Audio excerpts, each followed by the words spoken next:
is what's left of a banjolin. These were probably, hey, a chunk just fell off of it. Piece of veneer just came off of it. This is probably 80 years old, and it is part banjolin and part cautionary tale on buying stuff sight unseen. I really wanted one of these.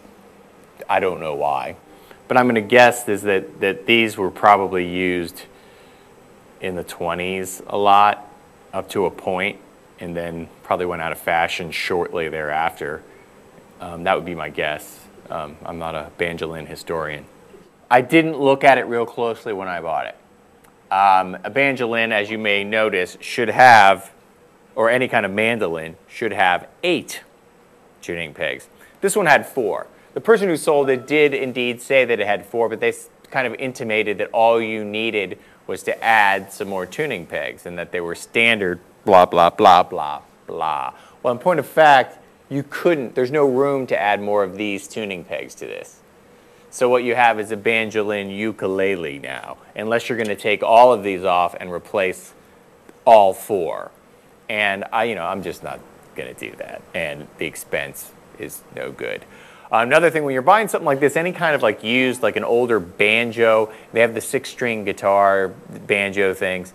The head on these things is, I didn't know a lot about them, but if they dry out, it can be bad news, and basically you have something to hang on the wall. This one, I mean, you can still make some interesting noises with it and stuff, and if you did a little bit of work on it, you could kind of play it and stuff, but it's not ever going to be like it was like I hoped. I did find out, and I was a little bit perplexed by this. When I first got it, I looked at the action and went, oh my God, the action is so high. How the heck, what are you going to do with action like this? How are you going to play it? It must be wrong. This bridge must be too high. Well, then I was informed that when you have anything that's like a banjo, the action, the bridge has to be high, or you won't get, it won't sound right.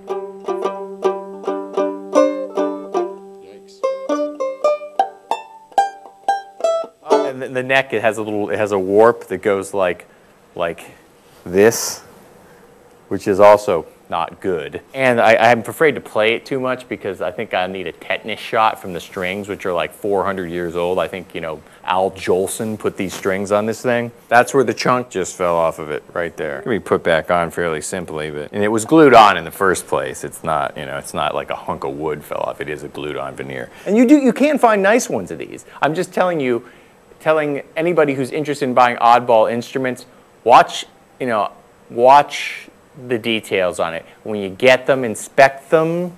And also, you might want to look for newer stuff, because I believe Fender is now, I don't know, they're not making banjolins, I don't think, but they are making the 6-string guitar banjos now, I'm pretty sure, and I think they're pretty reasonably priced as well. So, I mean, if you're starting to get high up in price for some kind of vintagey thing like this, or a vintage 6-string or whatever, go look at the new ones. And if you're getting them to play, that would be a suggestion I would make. But if you're going to get something like this, just be very, very frugal in how much you pay.